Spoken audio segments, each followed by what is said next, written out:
Welcome in to Calling the Shots, presented by Blue Shark Vodka. I'm your host, Ross Martin, joined as always by former UNC linebacker Jeff Schoettmer. What's up, Jeff?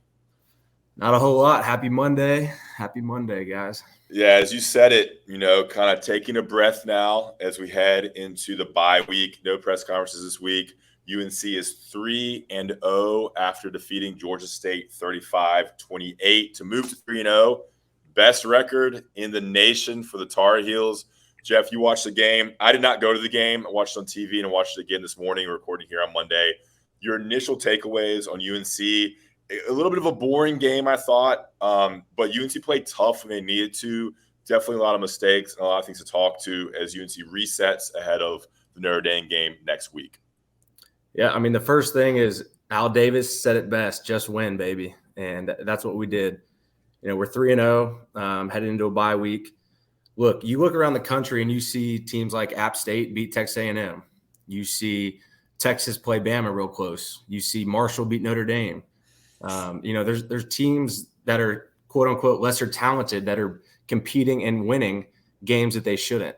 So we can critique and be very critical of UNC right now, but the big thing is we are 3-0, two wins on the road.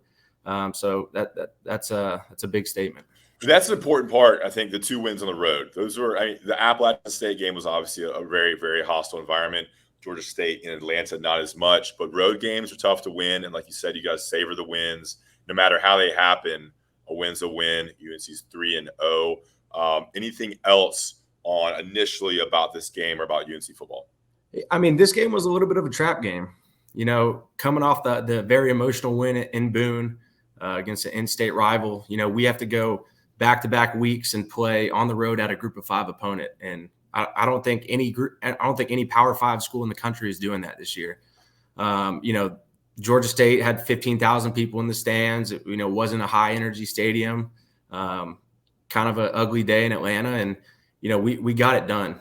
Like I said, a win's a win, and you always want to celebrate wins in college football because at the end of the day, that's the most important stat. Yeah, I know you mentioned you want to talk about how when UNC gets a lead like they did in this game, like they have in other games, they need to step on the throats. Yeah, exactly. I mean, you look back to the App State game, we're up 41-21. Right? When we have a team on the ropes, we got to deliver a knockout shot. And I know this is a young team with a young quarterback, and hopefully we'll learn that going forward. But, we got to step on their throats. We're up 21-3 against a Georgia State team on the road. I think if we get to 28-3, we'll kind of break Georgia State's will. But they did a good job of staying in the game, competing. Their head coach he's a tough son of a gun. He's Sean Elliott, he's a dude. So he's got that team playing hard and believing. But yeah, we got to be able to. I think we'll learn as the year goes on, but we got to step on their throats when we got them down. Yeah, and I texted you this during the game about how UNC played great in the middle 8 at App State, but in this game, the middle 8 was probably the worst part of the game. That's what allowed Georgia State to get back in the game. We talk about stepping on a team's throat. That's what got them back in the game. The third quarter was a little shaky too. UNC had 3 turnovers during that time period, third quarter, fourth quarter, that let them get back in. Fourth quarter, by the time it came around, it was a little dicey whether UNC was going to be able to escape with the win, but they did get it done. And the third thing I know you want to talk about was special teams, and Max mentioned them, and I think it was a great point made on some podcasts about how well UNC special teams have been performing. They've been awesome. You look back at our last couple of years since Coach Brown's been back, and our special teams have almost lost to some games, and they have. But this year they've been not only just sound, but they've excelled. You look at kickoffs, touchbacks every time with Jonathan Kim. Then you go to the punt unit. Ben Kiernan's averaging over 55 yards for 7 or 8 kicks.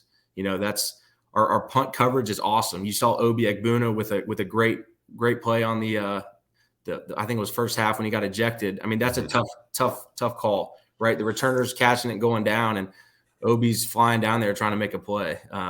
Then you go to the punt return unit. The number one objective for that unit is to possess the ball at the end of the down. Cam Kelly's done a great job of securing the ball and making a couple guys miss when he does get the opportunity. Then you go to the kickoff return unit. Same thing. Possess the ball at the end of the down. You see a rookie mistake from Hampton, but that's a teaching moment. We'll get that corrected. look, the field goal operation has been great.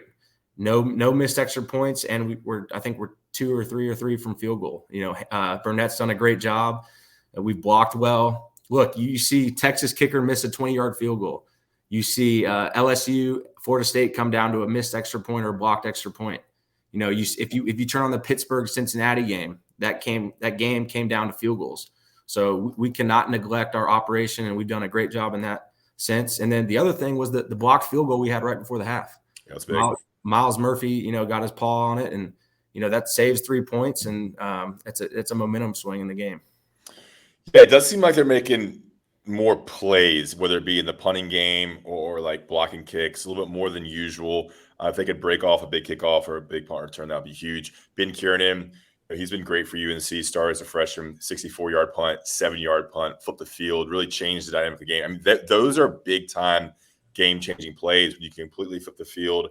If you have a 3-and-out or something like that, it can kind of make up for that if you boom it and make the other team go, 80 yards or 70 yards or whatever. All right, the good, the bad. Actually, one thing, Omarion Hampton, what do you do in that situation? Like, do you just let that thing roll out of bounds, roll into the end zone? Do you catch it, try to run? I know he stepped out, but like from your perspective, what should Omarion Hampton done that kickoff? Is kind of what they call the coffin corner there. Yeah, I mean, ideally we would like the ball to go out of bounds, right? Because then there'd be a penalty, and we'd get the ball on the 40-yard line. And then if it rolls in the end zone, we get a touchback and we get the ball at 25. So, right, that's a rookie mistake from him, and it's a very teachable moment. Good thing it didn't come back to hurt us, but we'll be fine going forward. So you just don't catch it there. You don't catch it right there within 5 yards. Yeah, you don't catch it. You either let it go out or go in the end zone. And if it does happen to sit in the field of play, then you can take a knee and still get a touchback. Yeah. Okay, let's move on to the good, the bad, and the ugly.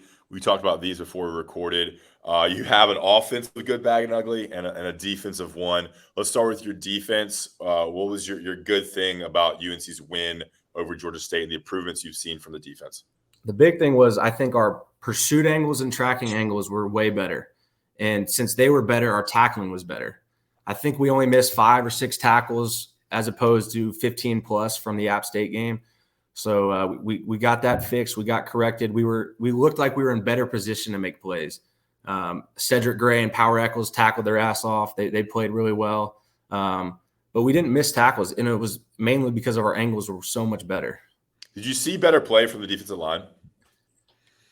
So that leading into the next point, I think we still, our block destruction isn't where it needs to be. Once again, there are flashes of block destruction when we are taking our attention to the blocker, defeating it, and making a play. And there's other times where we're getting pushed back inside and we're not taking attention to the blocks, and we're more worried about the ball than defeating the blocker in front of us. So once we get that corrected, I think we'll see better things from our defense. Yeah, we're gonna talk a lot more about Cedric Gray and Power Eccles in our players of the game. I think both looked great. Maybe a missed tackle here, a missed tackle there. Overall, those linebackers are carrying the load and being huge leaders for the team too. If you read Adam Smith's VIP scoop after the game, he kind of mentioned how he rallied them all together. I know Lee Pace had a tweet about that as well. So the bad was block destruction. What was your ugly thing from the defense? The ugly thing, I just think we need our corners and secondaries and linebackers need to make the opponent's receivers make contested plays. I think too many times on downfield throws, on intermediate throws, we're not contesting balls, right? We're a couple yards off, and the receivers are making easy catches. So I think we need to be more physical at the line of scrimmage with our corners, and secondary has to do a good job with their eyes, especially at the safety position, just because they have more stuff going on with motions and shifts and things like that. But I think we just got to be more competitive at the top of the routes. That's what I was talking about in the first game. Yeah. Why are wide receivers? I mean, I know it happens a lot, but why are wide receivers just like they're catching balls with no one within 5 yards of them sometimes, running free? Is that a scheme thing? Is that just a cornerback thing? Where is the safety help? Like, what do you tell kind of a casual fan who's wondering why opponents are still getting so open on our secondary? I alluded to it last week, and it was just I think we have to be more aggressive at the line of scrimmage. We're kind of playing off from the cornerback position, and that's a scheme thing in terms of, last year with Coach Bateman, our corners were always in press coverage, right? They were a yard off the line of scrimmage, getting in the receivers' faces, whether we were playing bracket, cover 3, cover 4, cover 2, it didn't matter. We were always in press position. And this year we're playing more of an off technique. And maybe that's something our corners are having to adjust to. But, I think at times Storm doesn't look as healthy as he did in years past. It doesn't look like he has his feet under him all the time. We'll see going forward, but hopefully the bye week, they can shore up some, technique issues at cornerback position. And then from the safety position, it's an eyes thing. You got to see where you're covering. You have to have great eyes at safety. If you look at the wrong thing, then, you're playing from a deeper position. So you're kind of at a disadvantage. Yeah, and I'll run through some numbers here. This is on PFF, and we make it available to premium subscribers in South Carolina. But the 4 main defensive backs, the 2 safeties, 2 corners, all played all 82 snaps. So Cam Kelly, 82, Storm Duck, 82, Biggers, 82, and Tony Grimes, 82. DeAndre Boykins, who plays the star position, had 76 snaps, Will Hardy, 8. So it's not like UNC's going deep in the bench. They're running with those main guys, Kelly, Duck, Biggers, and Grimes. I saw Grimes get beat twice. Storm Duck getting beat on some slants, things like that. And another stat I sent this to Jeff before the show. This is also from PFF, and Greg Barnes put it in a piece that he just published Monday morning. UNC ranks 102nd nationally among Power 5 programs in coverage grade, which is 58.9. The Tar Heel secondary has been aided by 10 opponent drops through 3 games, including 5 drops by Georgia State.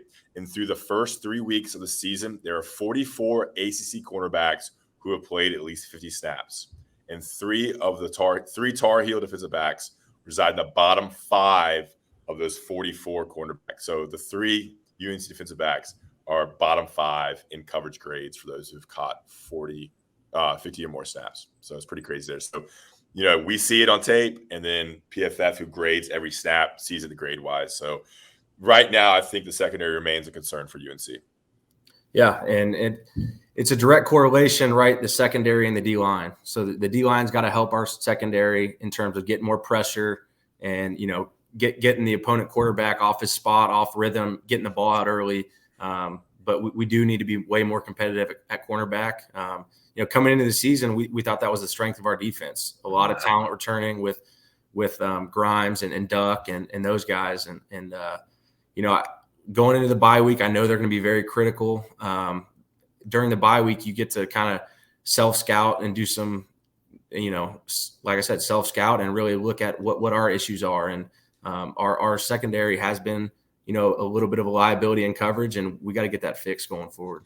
Yeah, the bye week allows time to maybe take a step back and work on fundamentals, really drill in some things if you want to make a couple changes on certain things. Yeah, and like you said, self-scout, improve yourself before moving your attention to Notre Dame for the following Saturday.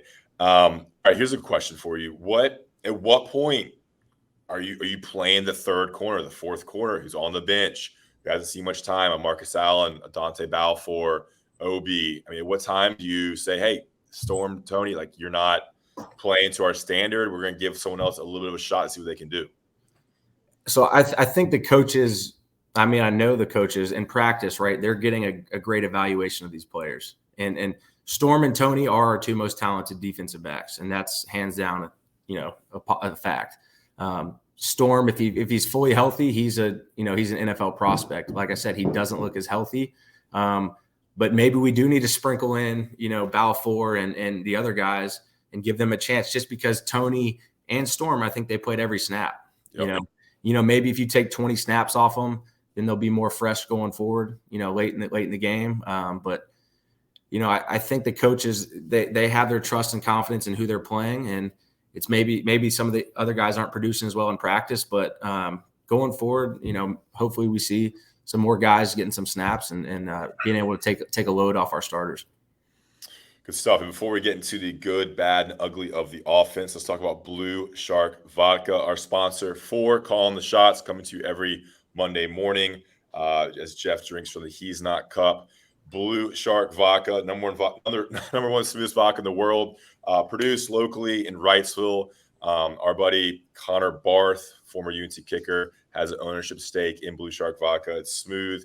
It's made from local North Carolina sweet corn. It pairs well with anything. The summer's ending as we transition to winter. Get a little apple cider, a little cinnamon, a little vodka. You do cranberry and vodka. You can put vodka into pretty much anything because of how smooth and how the taste it provides for you. So check out Blue Shark Vodka. Got a big tailgate coming up here for Notre Dame. Jeff, you come in town for the Notre Dame game?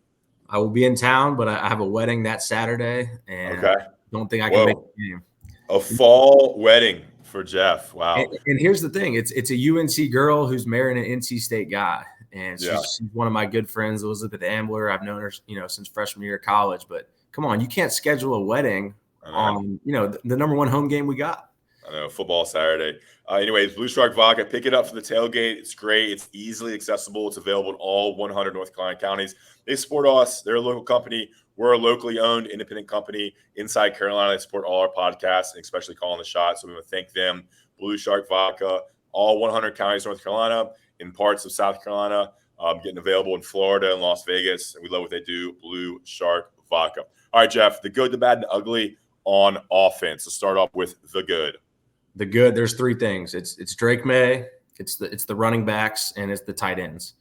I mean, look, it starts with Drake, and I counted 2 missed throws he had this game. One was the interception, and then one was on a third down where he kind of navigated, stepped up in the pocket, and we had a crossing route, and he, kind of threw it in the dirt, But he had 25 throws. I think he completed 20. He had 2 touchdowns, over 275 yards. So once again, Drake May he's looking as advertised. He was 19 for 24 for 284 yards, 2 touchdowns, and his first interception. His completion percentage has been great in every game, 79% against the Georgia State Panthers, and he had a quarterback rating of 197.7. Yeah, and another thing I want to talk about Drake. So I think one of his biggest plays in the game was late in the fourth quarter. We're backed up. It's 3rd and 5, and I think there's 3 minutes to go. We're up 7, and Drake, Georgia State does a good job of covering all the routes, and Drake, once again, uses his mobility and his length to dive for the first down and move the sticks. If we have to punt there with 3 minutes to go, we have more faith in our offense right now than our defense. So that was a huge play in the game of converting that. And then ultimately we converted, another first down or 2 and then got to kneel the ball. So once again, Drake's showing mobility, and it's coming up huge for us.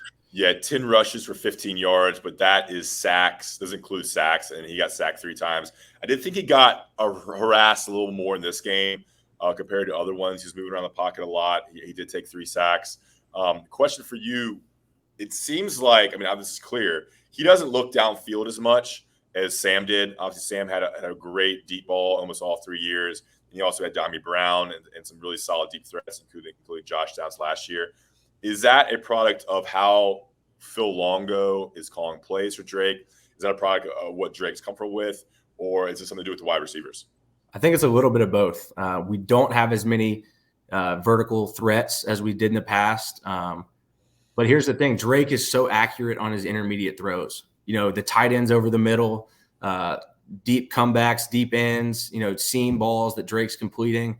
I think I read a stat that he has over 9 or 10 touchdowns with throws over 10 yards. So he is completing the intermediate throw at a high clip.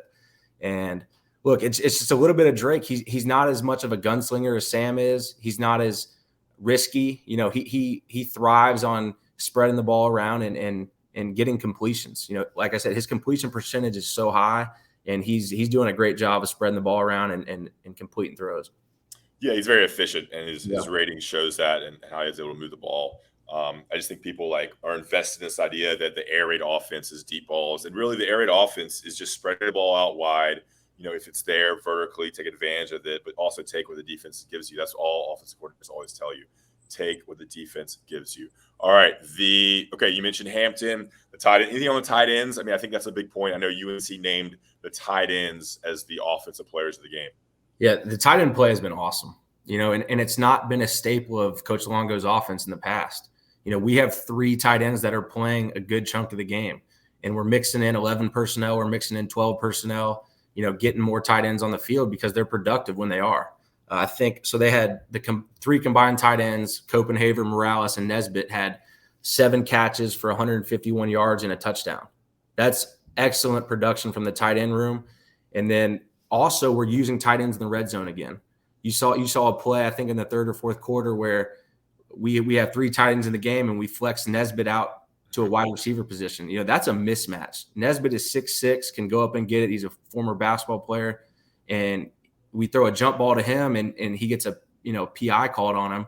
And then we hand it to Hampton on the 1-yard line and knock it in. But the tight end room is producing. I'd like to see him, be a little more physical in the run game, but in the throw game, they're consistent over the middle. They're reliable, big targets, and they're actually doing well with the ball in their hands after the catch. So, yeah, Kamar Morales, 3 catches for 71 yards and 1 touchdown. His touchdown coming on a 55-yard pass. I think it was the first touchdown of the game. Copenhaver had 2 catches for 64 yards, including the big 47-yard catch in the fourth quarter. And Bryson Nesbitt, 2 catches for 16 yards. It's good for recruiting too. You're going to get good tight ends when you throw the ball to your tight ends. UNC has struggled with that, but now they have some weapons, and it becomes a huge part of the passing game for Longo and UNC's tight ends. All right, and then Hampton, we can talk about him more if you want to later, but Hampton churned out 110 yards, some big touchdowns. The big 58-yard run was crucial. And it's kind of funny because he struggled against App State as other guys had bigger games, but they leaned on him. He's physical. He found some holes, and he can run over the defense. Yeah, so Hampton, I said this in the first game, I think he gets better as the game goes along, right? He's a physical runner, so he wears down the defense, and he's still got his burst and his power late in the fourth quarter when the defense isn't as fresh. So he gets better as the game goes along. That's the mark of a really good running back. But the other guy I want to talk about is DJ Jones. I know we're going to talk about him later, but he was special in that game. He was very underrated. I think he touched the ball 16 times, 14 times maybe, and had over 85 yards and a touchdown. So he's versatile. We can use him in the run game and the throw game. He's elusive. So DJ and Hampton, great game. Yeah, Jeff alluded to one of his players of the game right there with DJ Jones. All right, the bad for the offense. The bad is, I think it's just the run blocking from the offensive line. Early in the game, we're not able to get movement on basic run schemes. We're running inside zone, which is just all the linemen zone blocking left or right, and we're not getting any push. The other thing is we're not handling movement from the opponent's defensive line well. So when a defensive line, they stem late or post snap, they're going backdoor on the center or the guard. We're swinging and missing, and that's causing penetration in the backfield, and it's not effective for our running backs. I think here I'll continue with this. So very telling. The first drive of the game, we get 3rd and 1, and everyone in the stands know we're handing the ball off, a basic inside zone play, and we should be able to get 1 or 2 yards easily. But the nose guard, he stems late on Gainer, the center. He gets in the backfield, and luckily Hampton's a bruiser and breaks the tackle. But, he hit Hampton 2 or 3 yards in the backfield. So we got to get that fixed because it's going to be an issue going forward. Zone blocking, you just go one way, and you're blocking an area essentially, and whoever's in that area. Correct. Is when power is when you pull somebody. Yep. Gap scheme is, counter power when you're pulling an offensive lineman and blocking back. So I think our gap scheme plays were better in the second half. We tended to be more aggressive with them and, bigger holes. But early in the first half, we weren't blocking the D-line at all. Yeah, UNC lost, 3 stars off an offensive line. You saw Joshua Zudu getting the start, I believe, for the Giants yesterday. There's some talent they lost. They're playing some young guys out there. I also think UNC hasn't recruited that great in the offensive line. They had to take 2 transfers to fill some holes. Corey Gaynor looks pretty good. I'd say above average so far. Definitely provides some leadership. But UNC was out without Spencer Rowland, the Harvard transfer, who's been okay so far. So they moved William Barnes out to right tackle. And then Jonathan Adorno, I believe, got most of the snaps at right guard. I wonder at what point you put Zach Rice out there too. I don't know if you have any thoughts on playing a 5-star true freshman this early in the season. Yeah, if he would be playing more if he was producing in practice. That's the thing. Look, the coaches get paid a lot of money. They're sitting in there analyzing film all day. They're watching the players up close and personal. Like, they know better than anyone. So if a guy's not playing, it's for a reason. It's not because the coach doesn't like him or what. He's not going to put, his job on the line by playing someone that he quote unquote likes better. So I think Zach will mature as the year goes on, hopefully get more playing time, but he's not playing for a reason.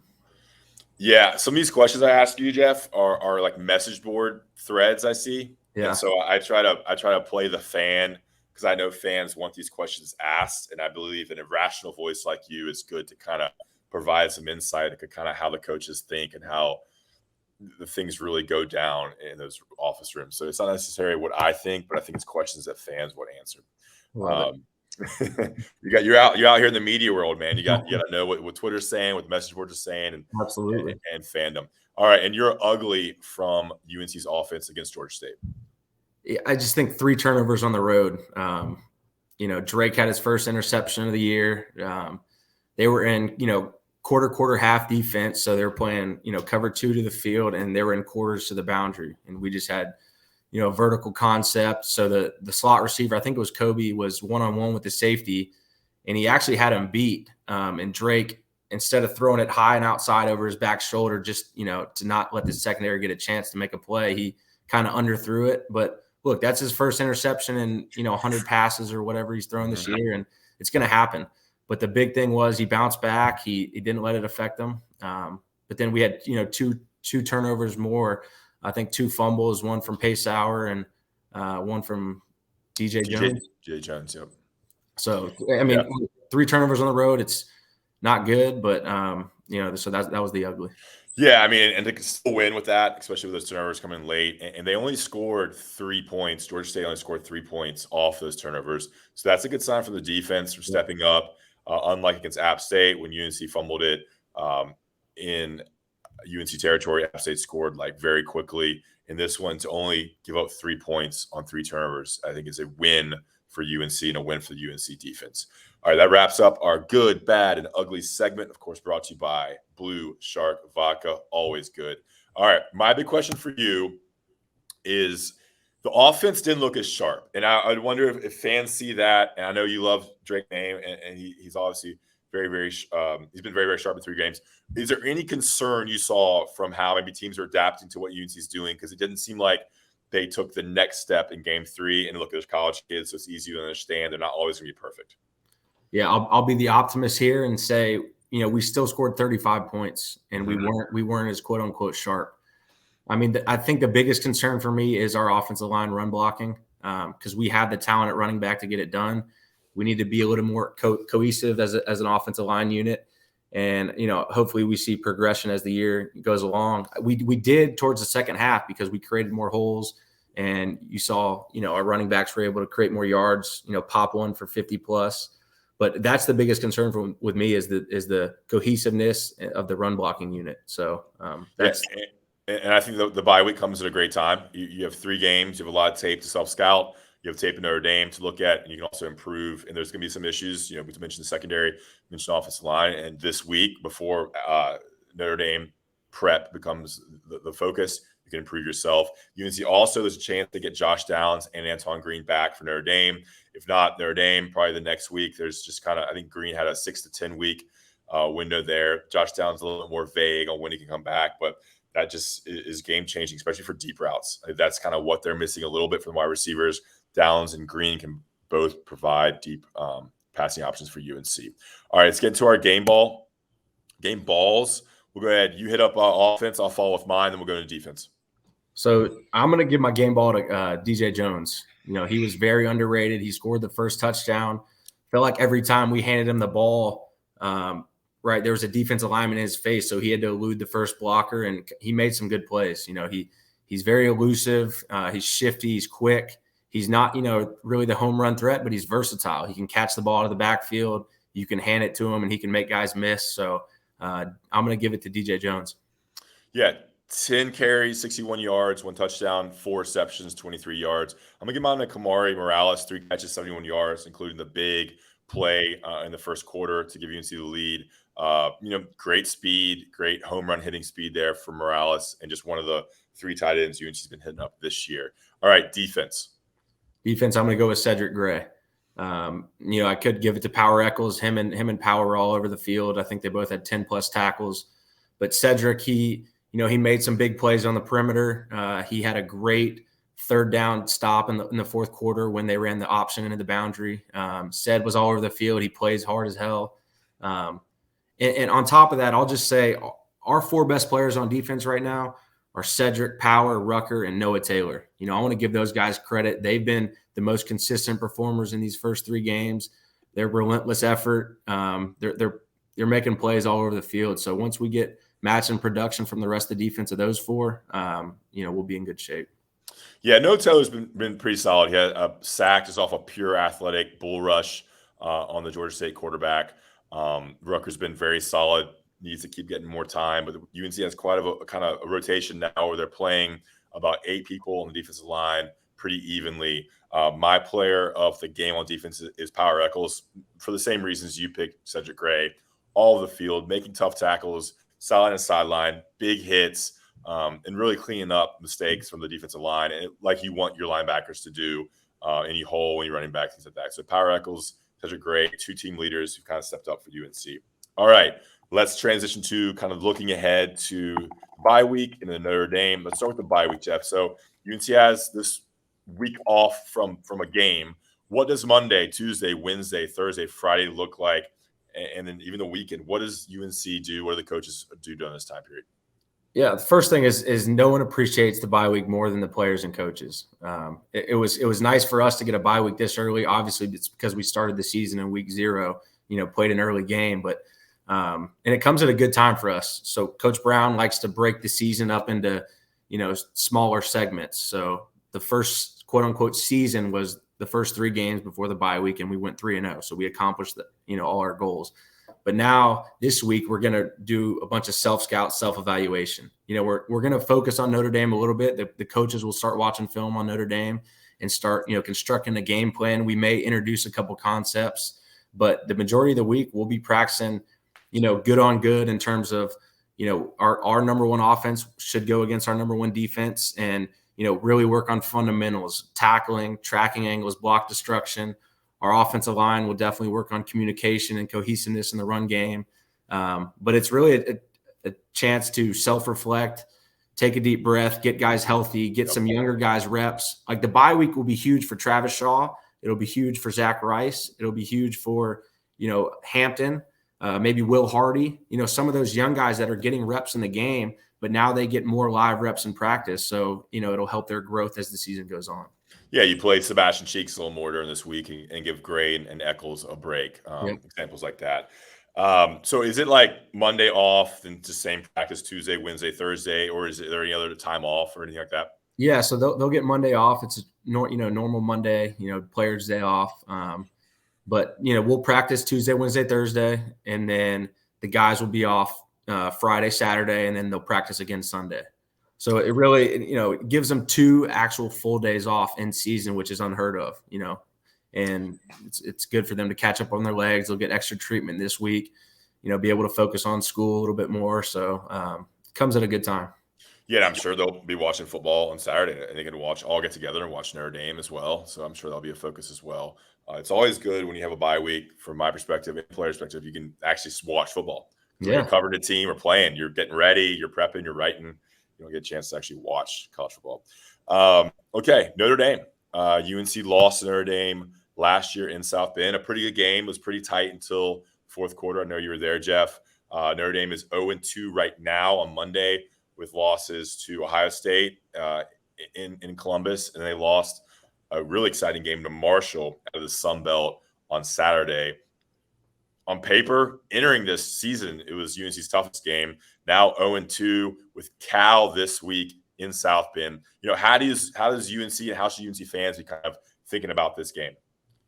I'd rather be facing Notre Dame when they're 3-0 coming into Keenan than potentially 1-2, just because the aspect of they'd be a highly ranked team, and it'd be a big game and at Keenan, great atmosphere. I mean, obviously it's still going to attract a lot of fans, but look, I talked about this earlier. Would you rather be 0-2 or 3-0 with quote unquote not as pretty wins? And Notre Dame on paper, I think they were 20+ point favorites versus Marshall, and they lose at home. But I believe in Marcus Freeman. I think he's a hell of a coach. So I think they'll come out and put a good showing versus Cal this week, and we get an extra week to get healthy. But Notre Dame they have a great defensive line, so it'll be a real test for our offensive line. I know they've recruited well at that position. They got a likely first-round defensive end, so big test. Yeah, based on what they did last year, I'm sure there's some things that are pretty similar. Like, what are the key things UNC fans should be kind of thinking about playing Notre Dame? What should they be looking for if they watch the Cal game or be ready for when they come to Chapel Hill?